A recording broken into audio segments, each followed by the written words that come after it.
She paid for his coffee with her last coins. He didn't even look at her face. 3 years later, she walked into his engagement party, wearing his grandmother's ring. Who was she? Why did he feel like he knew her, but couldn't remember when? Before we begin, tell us where you're watching from. And when the story ends, rate it from 0 to 10 in the comments. Enjoy the story. They didn't notice her. Not really.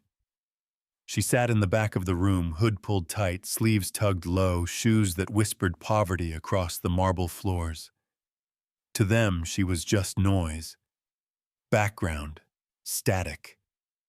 Until the day she stepped through the grand doors in heels too expensive for words, and a ring that didn't belong to her world. Gasps cracked like glass through the crowd.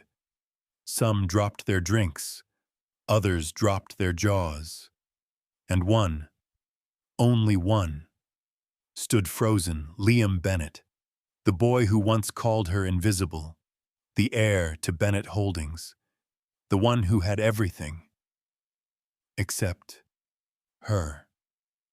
Now she was here, wearing his engagement ring, and not even he knew why. He stared, because she wasn't just beautiful now.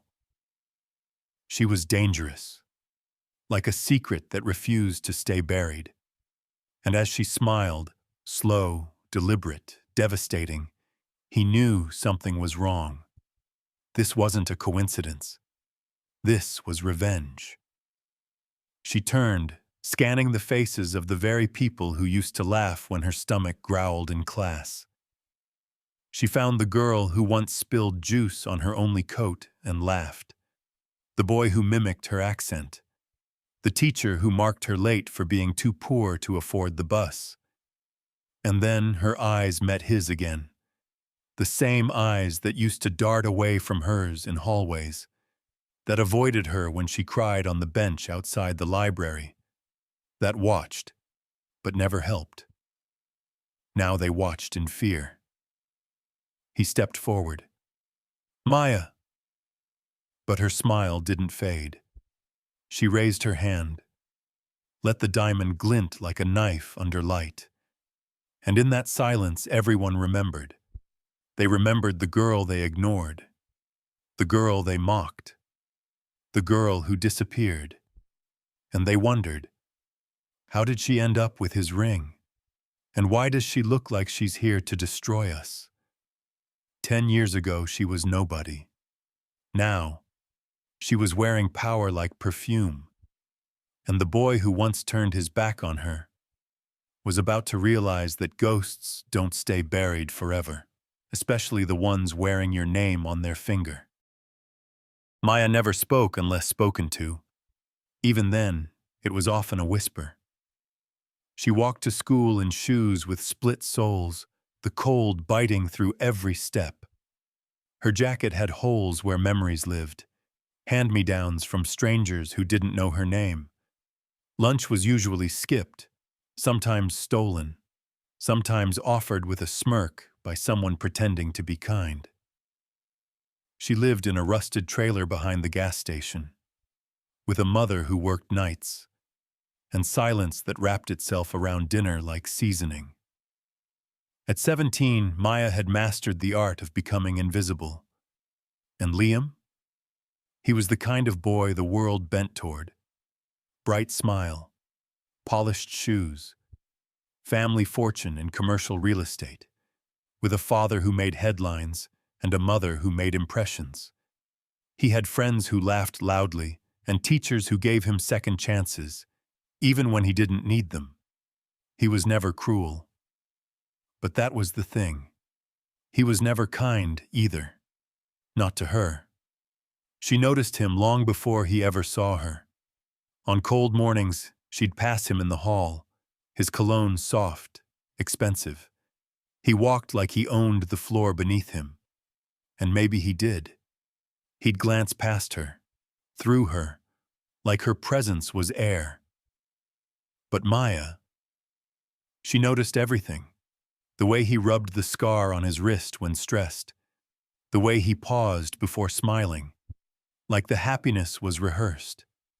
The way he lingered near the vending machine when no one was watching. He was adored. But something in him seemed hollow. Still, she never imagined their lives would ever touch. Not then. One day changed everything. It was raining, hard, and she had no umbrella. Her coat clung to her like grief, heavy and dark. Books soaked, hair dripping. She was late again. Second time that week.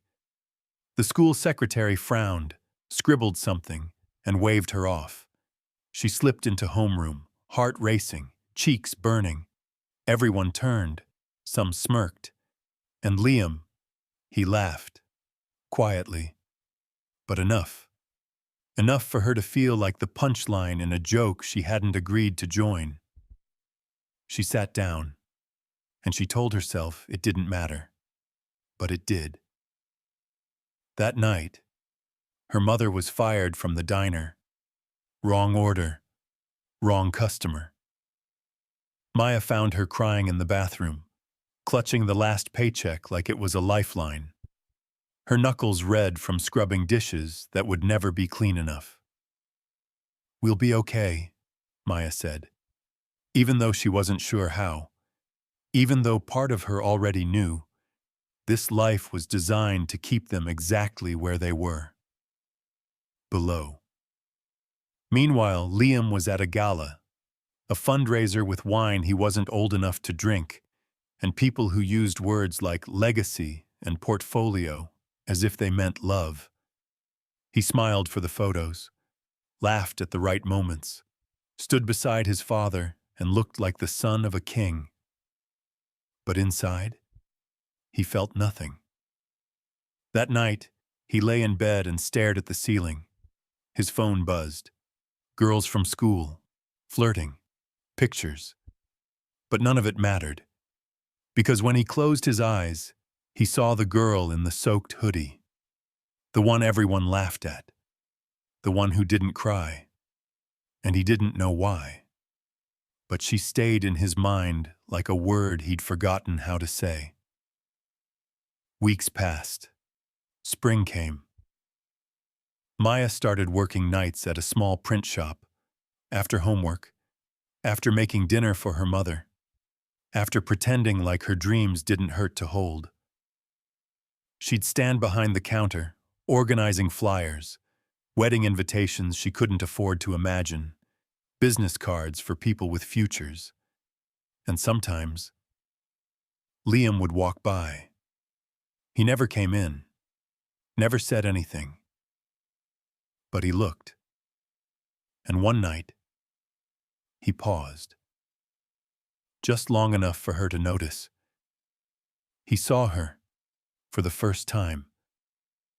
And that should have meant something. But it didn't. Because the next day at school, he walked past her again. Back to his world. Back to silence. Maya learned the rules young. Hope is a dangerous thing when you can't afford disappointment.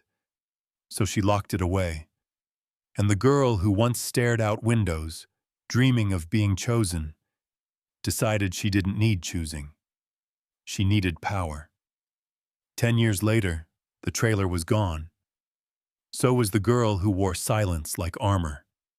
And Maya. She was something else now. But Liam didn't know that yet. Not until she walked through those doors, wearing his ring.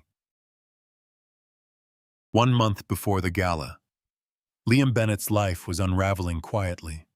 The press didn't see it. Neither did his board. But he felt it. In the silence after calls that didn't come. In the coffee he kept reheating but never drinking. In the space beside him in bed, cold, undisturbed. His company's IPO had stalled. His father's name was under investigation.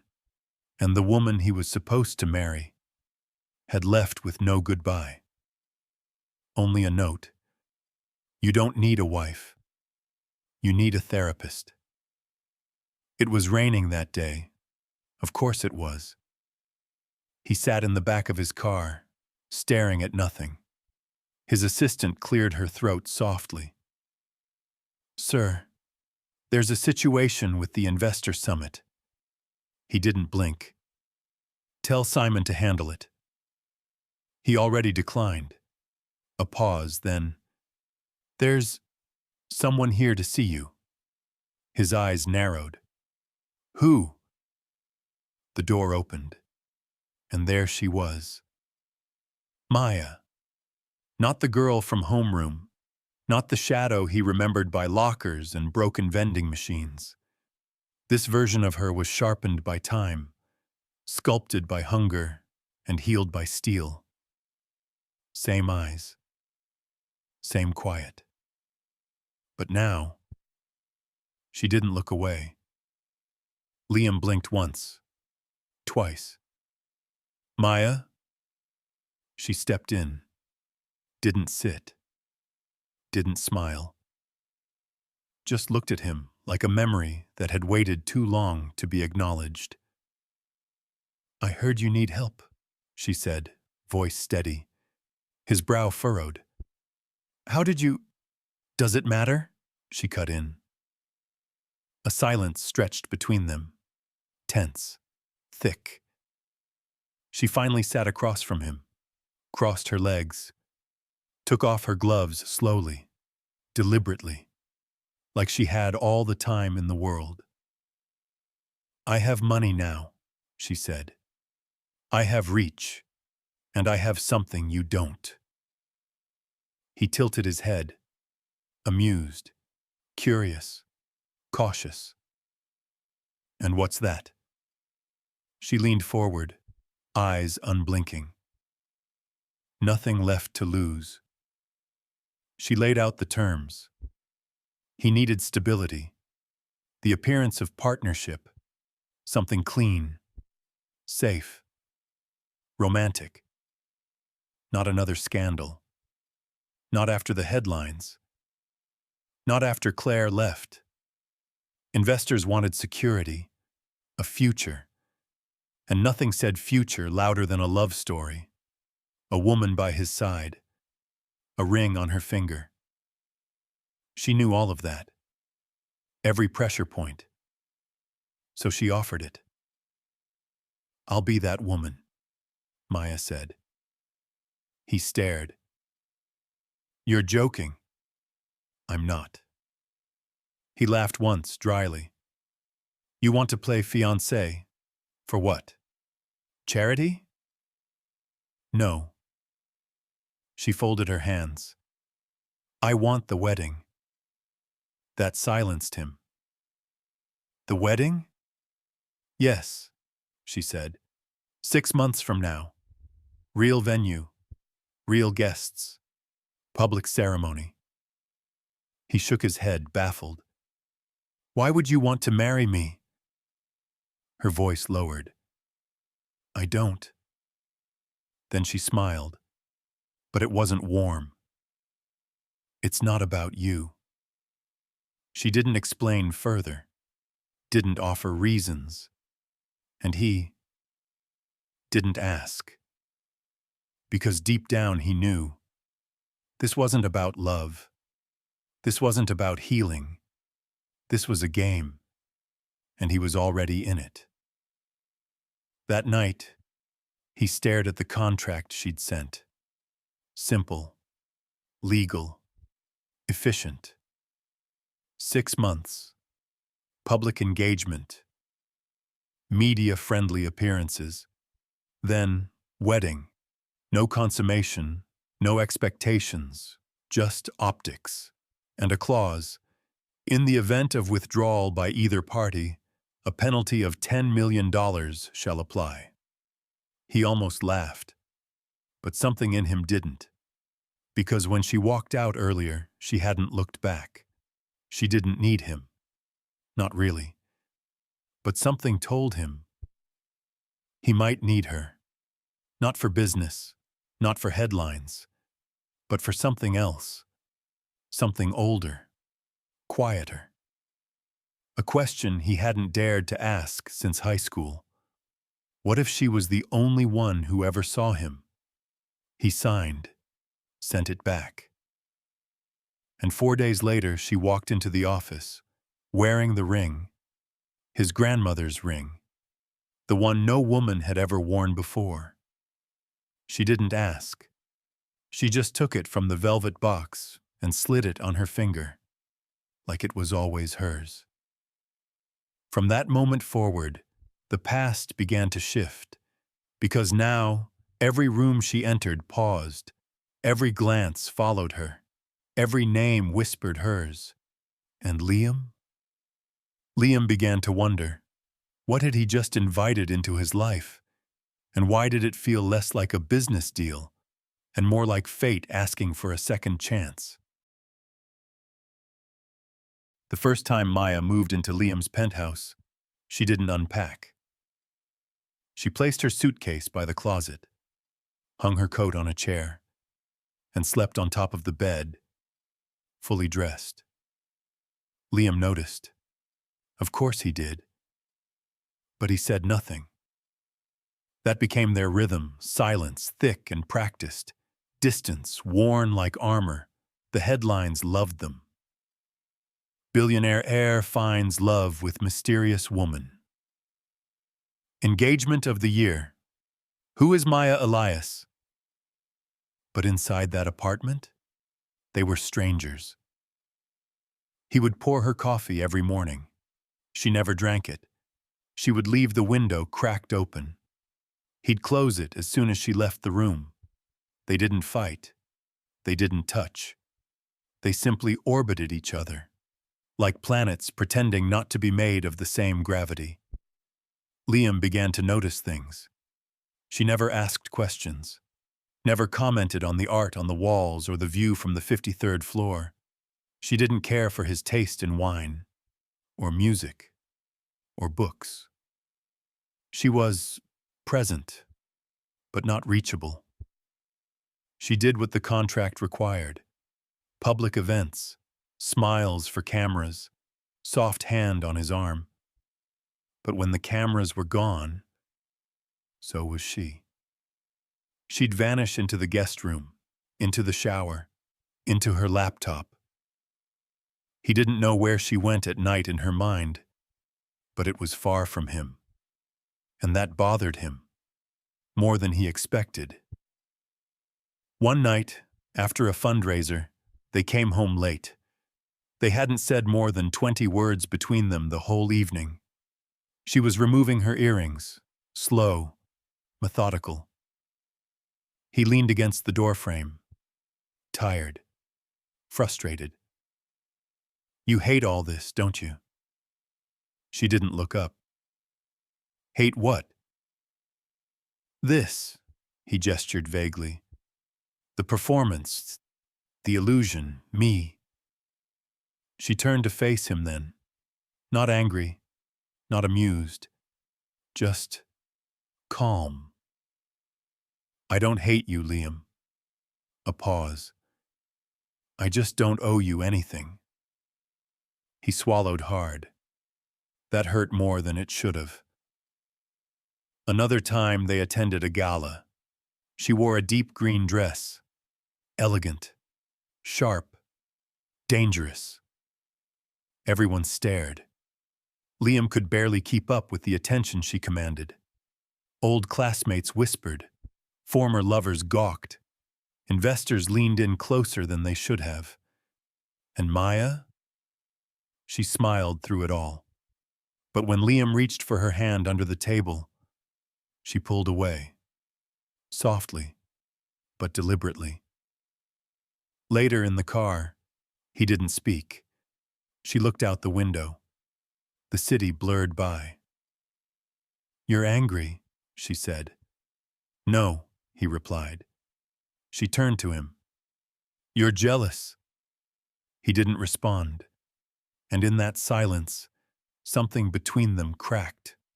Not loudly, just enough to let the truth slip through. She started sleeping in the master bedroom one night. He was out late. Didn't ask. When he came in and saw her there, curled on his side of the bed, he froze. She looked up. "No cameras here," she said. "I just didn't want to feel cold tonight." He didn't know what to say, so he just nodded and walked to the other side. They didn't speak, but they didn't move either.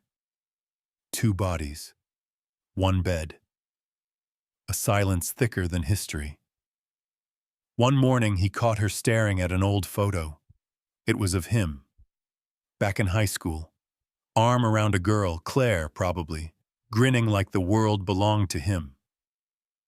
"You kept that?" she asked. He nodded. "You looked happy." He didn't reply. Then softly, "I was. Or maybe I just didn't know what unhappy felt like yet." She didn't say anything, but he caught her looking at him differently after that. Less like a ghost from her past, more like a man trying not to drown. But the truce didn't last.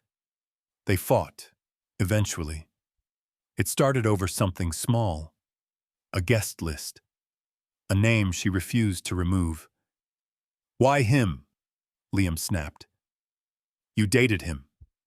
She folded her arms. "Your ex-fiancé was at our last dinner."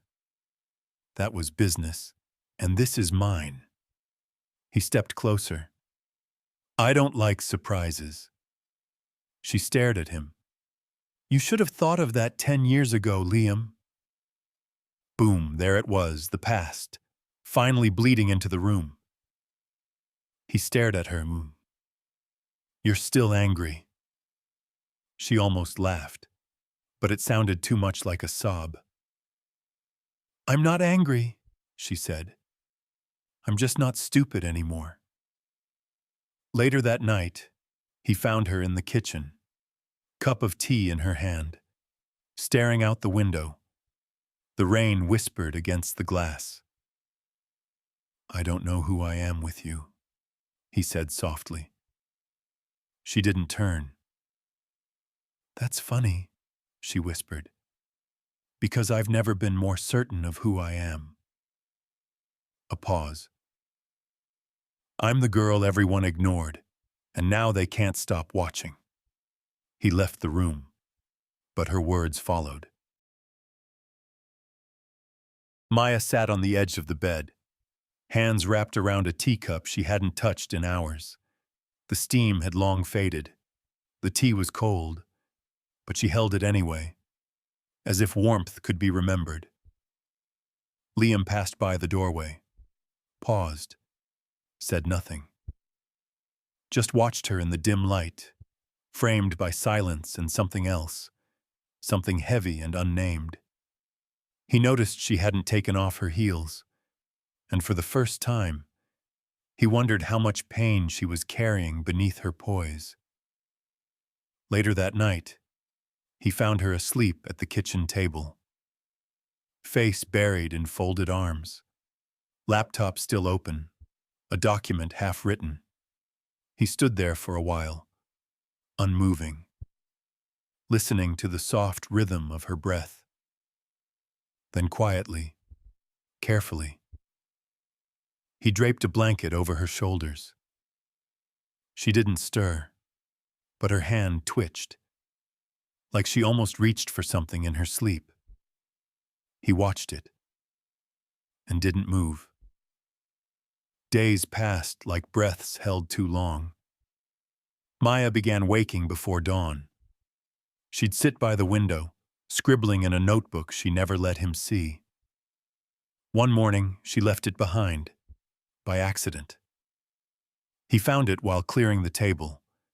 He didn't open it, didn't flip through the pages, but he noticed the word on the cover. Before, he placed it back without a sound. But that word, it stayed with him. She wore the same perfume every day, not overpowering, just faint notes of citrus and something floral. He never asked what it was, but one night he passed a stranger on the street wearing it. and his heart leapt, thinking it was her. It wasn't, and that scared him, because it meant he was looking for her even when she wasn't there. They started eating dinner together, not every night, just sometimes, in silence. No candles, no music, just forks, plates, and things they couldn't say out loud. One night she brought home takeout from a place they used to walk past in high school, a cheap noodle shop near the bus stop. He blinked. "You remember this place?" She nodded. "You never went in," he said. "I couldn't afford to," she replied. A pause. He looked down at his plate, then back at her. "I wish I had noticed you more." She didn't smile, didn't nod, didn't forgive. But she handed him a napkin when the sauce spilled, and somehow that felt like progress. One evening they sat on the balcony, no words, just watching the rain smear the skyline. She held a photo in her lap, old, faded, taped at the corners. He leaned over slightly. "Your mom?" She nodded. He waited, didn't push. Then she whispered, "She died 2 years ago." He exhaled, barely audible. "I'm sorry." "She would have liked you," Maya said, then added almost to herself, "Maybe not who you were, but who you're trying to be now." He didn't know what to say, so he just looked at her, like he really saw her, and for once she didn't look away. She bought new sheets, soft ones, cream-colored, like her grandmother's curtains. He didn't ask why, but she told him anyway. "I used to dream about softness, back when everything scratched or scraped." He nodded, and when he lay in them that night, he didn't sleep with his back turned. They started brushing their teeth at the same time. Simple, ridiculous, but intimate in a way neither could name. She laughed once, mouth full of foam, and he just stared, smiling, like the boy he used to be finally met the girl he ignored and didn't want to look away this time. She brought him a scarf, hand-knitted, dark gray, soft. "I saw you shiver yesterday," she said, placing it on the table. He looked at it, then at her. "You made this?" She nodded. He didn't say thank you, but the next morning he wore it. He started leaving little things by her door. A book she mentioned once, a hair clip shaped like a lily, an orange peeled halfway. She never acknowledged them, but they always disappeared. And one morning, he found a note, folded, tucked beneath his coffee cup. "You don't have to fix everything. Just don't look away this time." He read it 3 times, then placed it in his wallet, behind his ID, close to the skin. That night, they danced. There was no music, no reason, just a moment in the living room. She in socks, he in sleep clothes. A quiet rhythm found between breaths. She leaned into him. He didn't pull away. And for the first time, their silence didn't feel empty. It felt earned. They weren't in love. Not yet. But something had cracked open between them. Not wide, not loud, just enough for light to begin to leak in. It began with a phone call. Late, unplanned, unwanted. Liam picked up on the 3rd ring. His voice was groggy, half asleep. "Yes?" A beat. Then, "You should know. Claire's doing interviews." About the breakup. About you. He sat up. What? She's implying things, the voice on the other end said. About Maya. About the engagement being fake. Liam rubbed his face. Can we shut it down? No, not unless Maya agrees to go public. Do a story. Something clean, romantic. People need reassurance. He was quiet, then whispered, I'll talk to her. He didn't wake her that night. She was curled against the pillow, breathing steady, face soft. So he waited until morning, made coffee, set 2 mugs down. She entered the kitchen barefoot. He didn't ease into it. Claire's giving interviews. She froze mid-step. He continued. She's implying this is a stunt, that you're hired. Maya said nothing. He watched her carefully. We could end it, he said. If this is too much, her voice was sharp, cold. You want to end it? No, I mean, because people are whispering again, she snapped. Because the truth is uncomfortable? He stood, defensive. I'm trying to protect us. There is no us, Liam. That landed like a slap. He stared at her, stung, and then he said it. The only reason people care about you is because of me. Silence. The kind that hurts. She stepped back. Once. Twice, then nodded slowly. I see. Maya. No, she whispered. Say it again. Just so I never forget who you really are. I didn't mean, but you did. She turned away, then back. Let me tell you something, Liam. Her voice trembled, but not from fear. You may be the reason they looked at me, but I am the reason they couldn't look away. She left the apartment that night. No note. No suitcase, just the absence of sound where her breath used to be. 3 days passed. No texts. No calls. He tried not to panic. Tried to bury himself in work. But every time he looked at her chair, at the scarf still hanging by the door, at the teacup still sitting by the sink, it all felt too loud. On the 4th day, a headline hit. Exclusive. Maya Elias's hidden past. His chest tightened. He clicked. Photos. A trailer home. A record of eviction. Her mother's obituary. Anonymous. Unclaimed. The truth. All of it. Laid bare. Cheap. Hungry. He closed the laptop and did something he hadn't done in years. He cried. That night, she returned. Keys soft in the lock. Steps softer. He turned as she entered. Eyes swollen, back straight. She looked like a woman who had walked through fire and came out clean, but singed. I saw it, he said quietly. She nodded. I figured you would. I didn't know. You never asked. A long silence.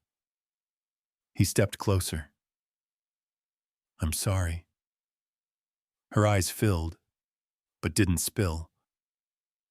I wasn't ashamed, she said. Not of where I came from. He reached out, but she stepped back. You said I was only relevant because of you, she said. Do you know what that feels like? I was scared, he whispered. Not of you, of losing what we were starting to build.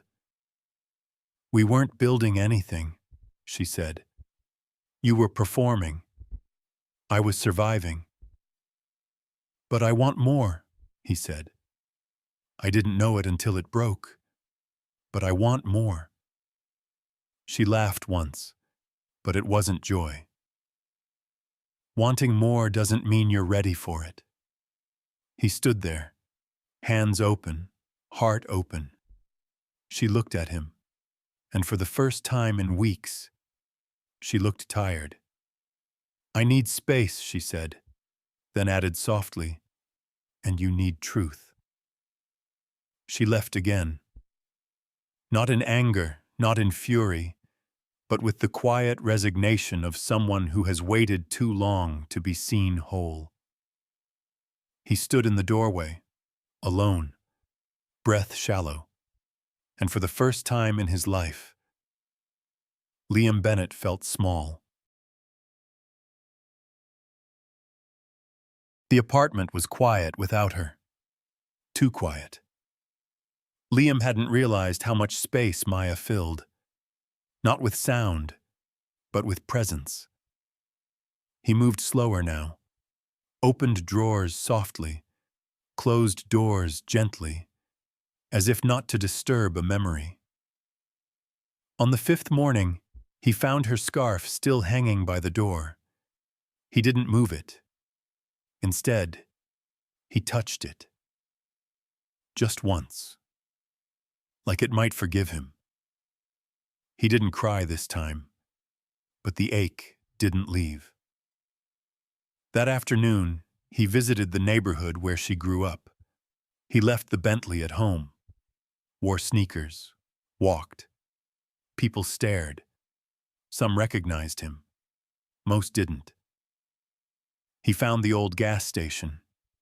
The trailer was gone, but the dirt was still there. He stood in it. Just stood. Trying to imagine what it was like to build hope on nothing but gravel and noise. And for the first time, he didn't pity her. He admired her. The next day, he showed up at her office. No appointment, no flowers, just him. The receptionist blinked. I don't think she's... I'll wait.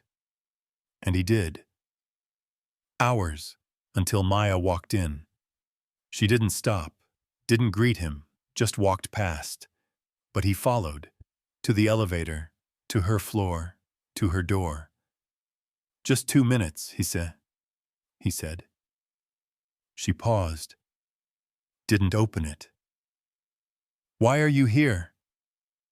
Because I'm tired of watching you walk away. She turned slowly, and for the first time since she left, he saw something break in her eyes. Not anger, weariness, real, raw, human weariness.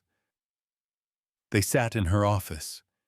2 chairs, 1 table, a world of things unspoken between them. I went to your old street, he said. She looked up, startled. I needed to see where you came from, he continued, to understand what I never asked about.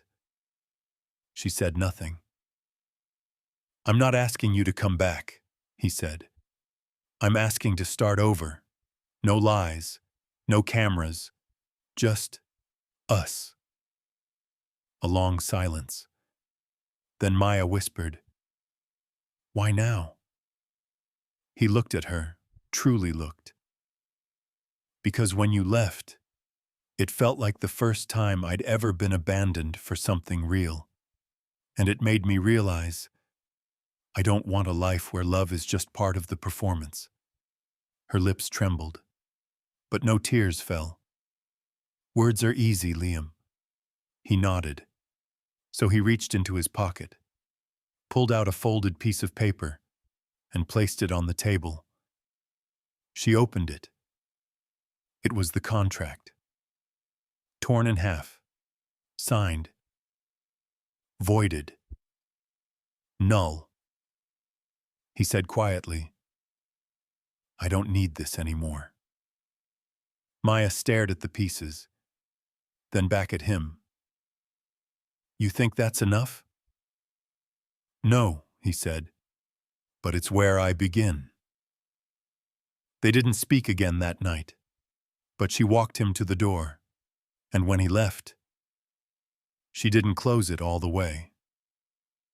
A week later, he found an envelope outside his door. Inside was her notebook, the one titled Before. A note tucked inside. If you want to be part of my future, you deserve to understand my past. He read every page, carefully, slowly. It wasn't poetry, it wasn't neat, but it was honest. Letters to her mother. Drawings of a wedding dress made from thrift store lace. Dreams of a home where no one yelled. A list of things she wished someone had said to her as a child. He cried, not because it hurt, but because it was beautiful. He mailed her something the next day. A photo, old, from high school, a class picture. She was in the back, half shadowed, half turned. On the back he'd written, I didn't see you then, but I see you now, and I hope it's not too late. She showed up that night, at his door. No makeup, no suitcase, just herself. She didn't speak, didn't explain. She walked past him into the living room and sat on the floor. He joined her. They said nothing for a long time. Then she whispered, I don't know how to do this. Neither do I. But I want to try. He smiled. Trying is enough. She reached for his hand, and this time, she didn't let go. They didn't kiss. They didn't make promises. They just sat. Two people who had broken themselves open and found something tender still beating underneath.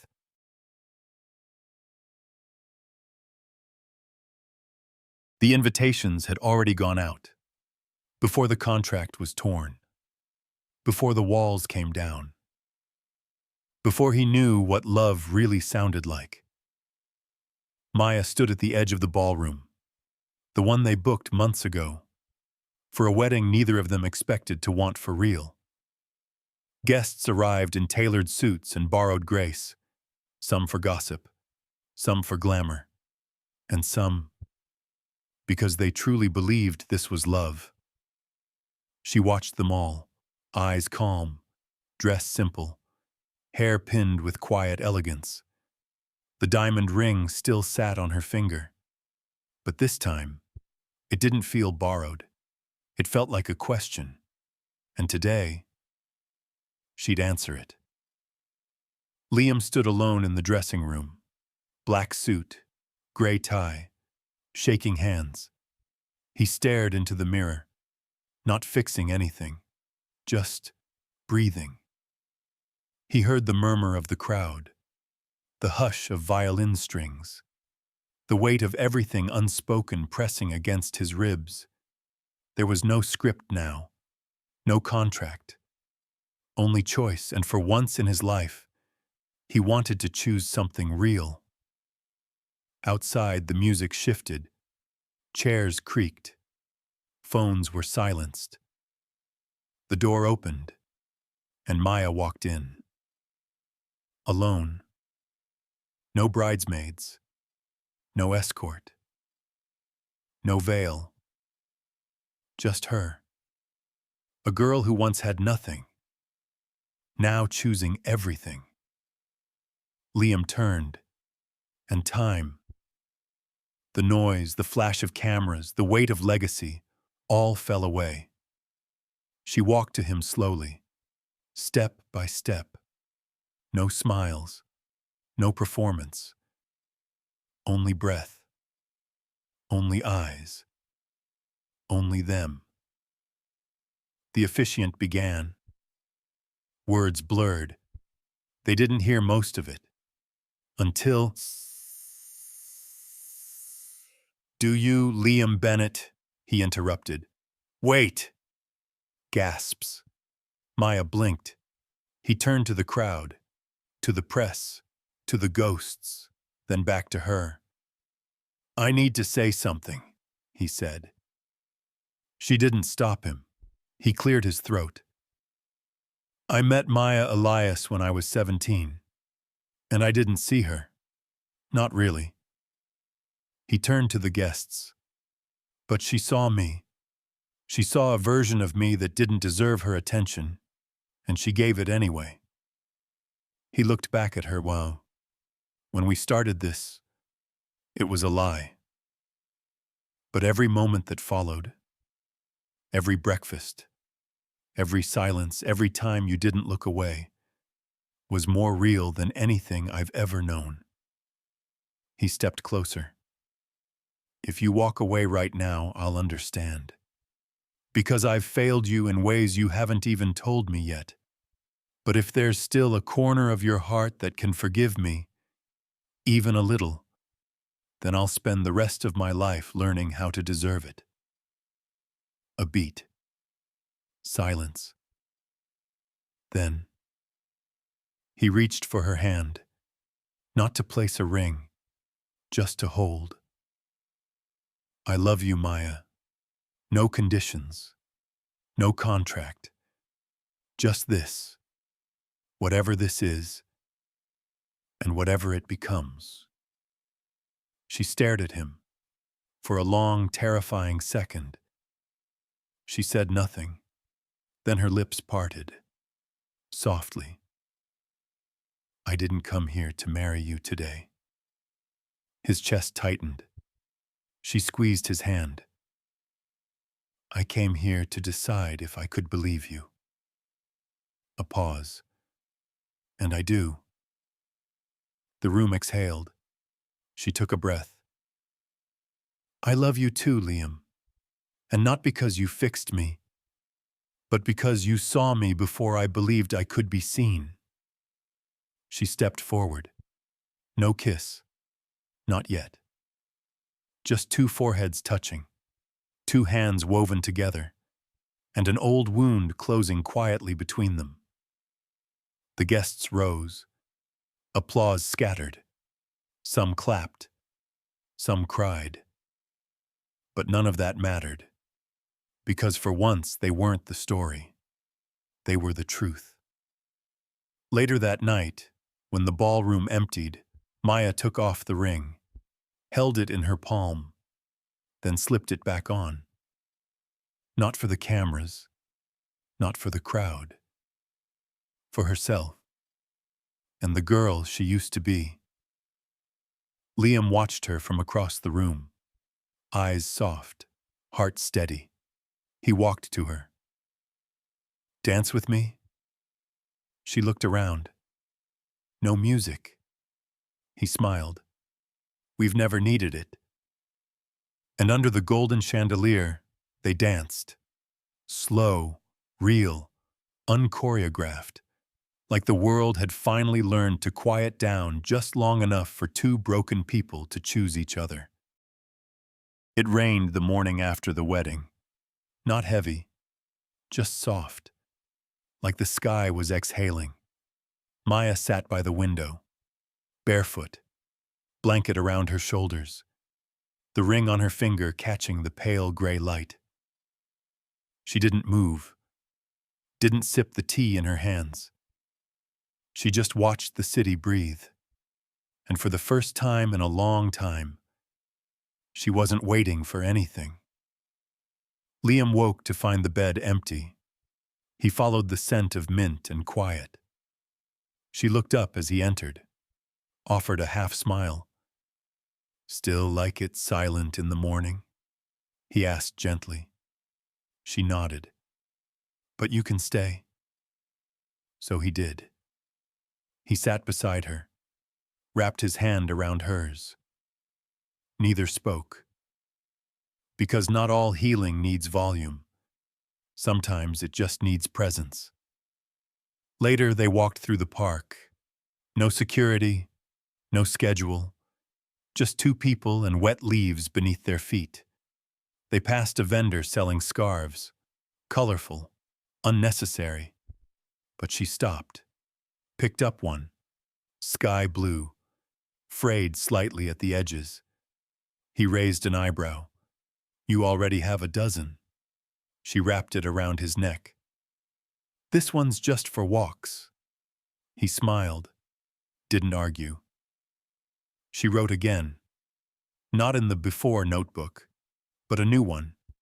It had no title, just blank pages. He asked once what it was for. She said, "Things I never want to forget now that I'm allowed to remember."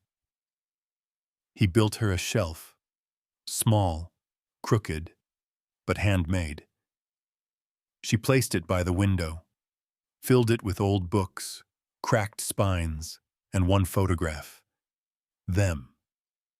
Not at the wedding, but 2 days after. Sitting on the floor, sharing ice cream from the tub, laughing at something that never made it into the news. That was the moment she knew they were no longer pretending. He learned how to cook one dish, badly. She ate it anyway, and smiled through every bite. Because sometimes love tastes like effort, not perfection. They fought, of course they did, about small things, a forgotten errand, a misread text, a bad day neither knew how to translate. But they always came back, not with flowers, not with grand gestures, but with a blanket, or a cup of tea, or a hand reaching out under the covers when the lights were off. That was their language now, soft, earned. On their first real anniversary, he gave her a gift, a framed letter. It wasn't fancy, just his handwriting, simple. "You were never invisible. I was just blind." She cried, didn't try to hide it, because now she knew she didn't have to be strong all the time. Not with him. They didn't have children right away, but they did adopt a cat. It was moody, slept on her pillow, bit his toes. They named it Mercy, because even broken things deserve a second chance. One evening, years later, they passed the high school. It was being renovated. Walls torn down, new paint over old cruelty. Maya stopped, looked through the fence. Liam slipped his arm around her. "Still hurts?" he asked. She shook her head. "Not anymore," then added, "But I never want to forget it." He nodded. "Me either." They stood there, fingers laced, watching the past crumble to make room for something new. And somewhere inside, a girl with worn shoes and a boy who never looked twice smiled at each other for the first time, not with regret, but with recognition. They walked on, rain softening the sidewalk behind them, a ring glinting quietly, like a promise kept. And when they got home, the teacup was still warm, the light was still on, the door never closed all the way. Because love, the real kind, always leaves room to return.